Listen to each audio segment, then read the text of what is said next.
जय महाराष्ट्र मित्रांनो, नवी शेतीमध्ये तुमचं स्वागत आहे. शेती, बाजारभाव, सरकारी योजना आणि शेतकऱ्यांसाठी महत्त्वाचे अपडेट्स रोज पाहण्यासाठी चॅनेलला सबस्क्राईब करायला विसरू नका.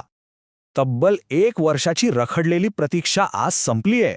खरीफ 2025च्या नुकसान भरपाईचा शासन निर्णय अखेर आलाय. पण हा निधी नक्की कोणाच्या खात्यात जाणार? कारण यात असा एक ट्विस्ट आहे जो बहुतेकांना अजूनही माहीत नाहीये. जून ते ऑक्टोबर 2025 या काळात पावसाने जे अतोनात नुकसान केलं त्याची भरपाई कधी मिळणार, हा एकच प्रश्न सर्वांच्या मनात होता. वर्षभरानंतर शासनाने अखेर निधी मंजूर केलाय, हे खरंय. मात्र ही भरपाई वाटपाची पद्धत यावेळी नेहमीसारखी अजिबात नाहीये. आणि याच एका वेगळ्या निर्णयामुळे काही विशिष्ट शेतकऱ्यांसाठी ही माहिती अत्यंत महत्त्वाची ठरणार आहे. आता वळूया 13,500 रुपयांच्या मदतीकडे. हा लाभ नक्की कोणाला मिळणार आणि यामागचा तो मोठा प्रशासकीय अपवाद काय आहे ते आपण थोडक्यात समजून घेऊया. 13,500 रुपये प्रति हेक्टर हा आकडा ऐकायला साधा वाटत असेल, पण 2025च्या अतिवृष्टीत ज्यांनी आपली उभी पिकं डोळादेखत मातीत मिसळताना पाहिलीत त्यांच्यासाठी हा फक्त आकडा नाहीये, तर एक मोठा आधार आहे. या मदतीमुळे सततच्या पावसात खचलेल्या शेतकरी कुटुंबांना पुन्हा उभं राहायला थोडी का होईना पण नक्कीच ताकद मिळणार आहे. पण ही मदत मिळवणं सोपं नव्हतं. आता पाहूया विशेष बाब आणि सरकारचा नेमका निर्णय काय आहे आणि हा प्रस्ताव 30 ऑक्टोबरपासून का अडकून पडला होता. तर झालं असं होतं. आपला नेहमीचा सरकारी नियम काय सांगतो, तर 65 मिलीमीटरपेक्षा जास्त पाऊस झाला तरच भरपाई मिळणार. याच एका जाचक नियमामुळं जिथे 65 मिलीमीटरपेक्षा कमी पाऊस होता पण नुकसान मात्र 100% होतं, असे अनेक भाग अनुदानातून थेट बाहेर फेकले गेले होते. पण आता जो नवीन शासन निर्णय आलाय ना, त्यात सरासरीपेक्षा जास्त पाऊस आणि वादळी वाऱ्यामुळे झालेले नुकसान ग्राह्य धरून चक्क विशेष मंजुरी देण्यात आली आहे. खऱ्या अर्थाने हा शेतकऱ्यांचा एक मोठा विजय आहे. आता या नवीन GRमध्ये एक वाक्य अगदी ठळकपणे लिहिलंय, एक वेळची विशेष बाब. याचा अर्थ नीट समजून घ्या. हा काही कायमस्वरूपी बदललेला नियम नाहीये. ज्यांना वादळी वारे आणि पावसाचा फटका बसलाय त्यांच्यासाठी शासनाने केवळ आणि केवळ याच वेळेपुरती केलेली ही एक विशेष तरतूद आहे. त्यामुळे ही आलेली संधी खरोखरच महत्त्वाची आहे. मग हा निधी वाटला कसा जाणार? चला बघूया जिल्ह्यानिहाय निधीचे अधिकृत वाटप आणि एकूण 86 कोटी 65 लाखांच्या निधीचं गणित.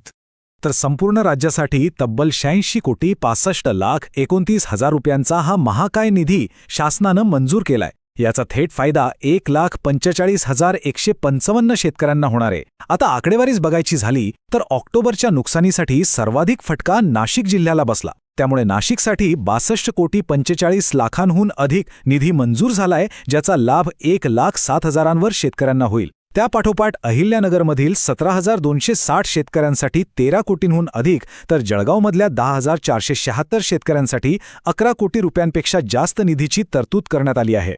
पण ह्या सगळ्यात एक अत्यंत महत्त्वाची आणि दिलासादायक गोष्ट लपलेली आहे, विशेषतः अहिल्यानगरच्या शेतकऱ्यांसाठी. अतिवृष्टीच्या त्या जुन्या निकषामुळे अहिल्यानगरमधील अनेक महसूल मंडळे सुरुवातीला वगळण्यात आली होती.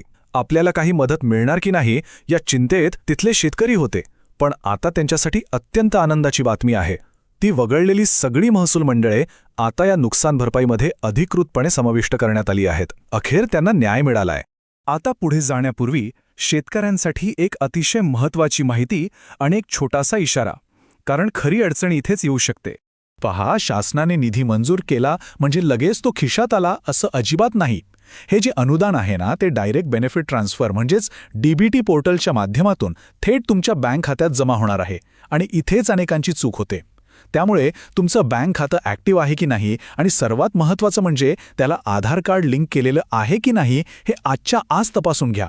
एका छोट्याशा तांत्रिक चुकीमुळेही तुमच्या हक्काचे पैसे अडकू शकतात. तर आता ह्यापुढे नेमकी काय पावले उचलायची आहेत ते आपण पाहूया. सगळ्यात आधी महाराष्ट्र शासनाच्या अधिकृत वेबसाईटवर जाऊन तुम्ही स्वतः हा शासन निर्णय म्हणजेच GR वाचू शकता. तुमची सोय व्हावी म्हणून या GRची थेट लिंक मी खाली डिस्क्रिप्शन बॉक्समध्ये आधीच दिलेली आहे. मित्रांनो, हा शासन निर्णय अनेक शेतकऱ्यांसाठी आशेचा किरण आहे. त्यामुळे ही माहिती इतर शेतकरी बांधवांपर्यंत नक्की पोचवा. बरं, या विशेष बाब निर्णयाबद्दल तुमचं वैयक्तिक मत काय आहे ते मला कॉमेंट्समध्ये नक्की सांगा. आणि हो, शेतीविषयी असेच अभ्यासपूर्ण आणि महत्त्वाचे अपडेट्स सोप्या भाषेत समजून घेण्यासाठी नवी शेतीला नक्की सबस्क्राईब करा. चला तर मग लवकरच भेटूया अशाच एका महत्त्वाच्या माहितीसह.